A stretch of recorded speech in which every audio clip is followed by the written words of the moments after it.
expecting it to feed into a river. Instead, it ended in a brackish, dead-looking pond. We backtracked. We took what we thought was a shortcut and found ourselves entering a deepening forest.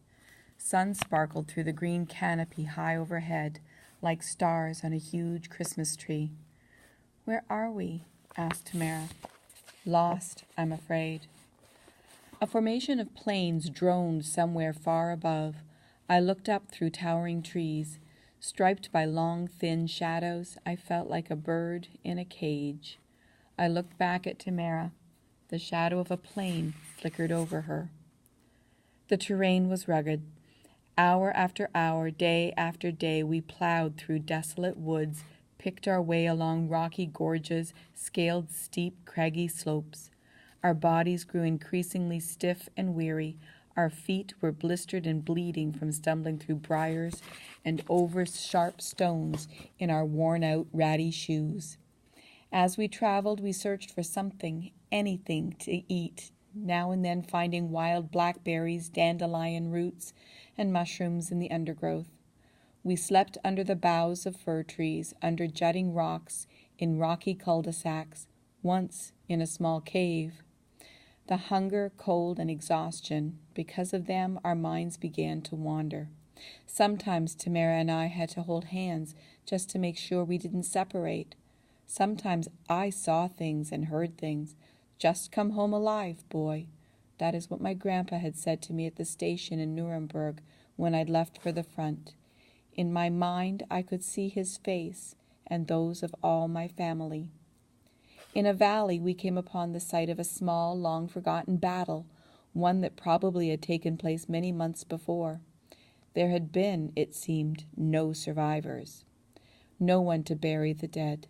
Here and there, amidst the rocks and trees, lay skulls and whole soldiers of bone in ragged uniforms. Animals and insects had feasted on them. The weather had faded and rotted in the uniforms white, indistinguishable. Broken and rusted weapons were scattered about, none of which were usable. In the moldering backpack of one of the skeletons, we found matches and tins of food. Bullets had pierced two containing what appeared to have once been plums. The contents were rotten. One tin was untouched, and upon opening it we found spiced ham. I immediately cut it in half, and we ate, gobbled it. I burped and immediately excused myself. "You have such fine manners, especially under the circumstances," she laughed. Then her eyes traveled the field of skeletons. The boots of the dead were a little better than our own footwear. We threw away our worthless shoes and put on the best of the boots, stuffing them with rags to ease the pain in our feet, and because they were too large, to make them fit a little better. I picked up the skull. "Thank you for the boots, friends, mein Freund. Or are you Russian, Karoshi Druk?" Tamara, eyes sunken, laughed giddily. I patted the uniformed skeleton on the back. "Thank you, Ivan. Or is it Heinrich?"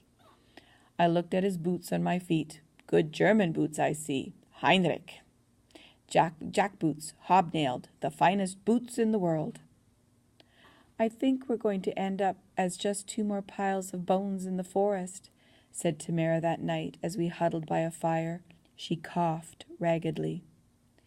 It was with quiet surprise the next morning that we emerged from the trees to see rolling fields and farmhouses stretching far into the distance. One moment we were in one world, then, without warning, only half believing it, we were in another. It seemed like a fantasy.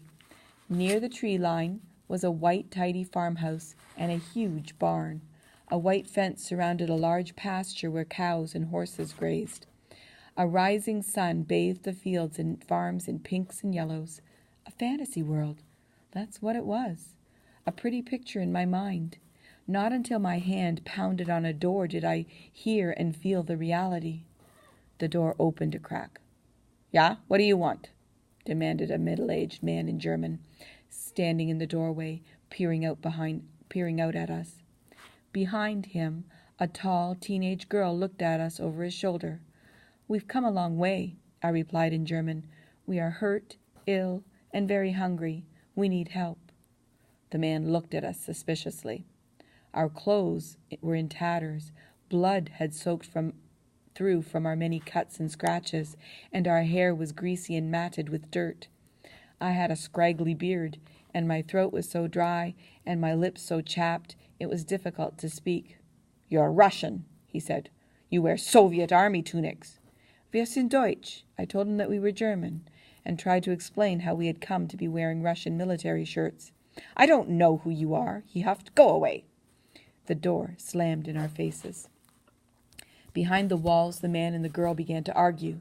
The girl wanted to help. The man, who seemed to be her father, wanted no part of us. "Either the boy's a deserter, or the two of them are Jews, who escaped from one of the camps. They can only bring trouble." Tamara and I were headed away when suddenly we heard a side door open. The girl rushed over and shoved an apple and half a loaf of bread in our hands. "Thank you," Tamara said feebly.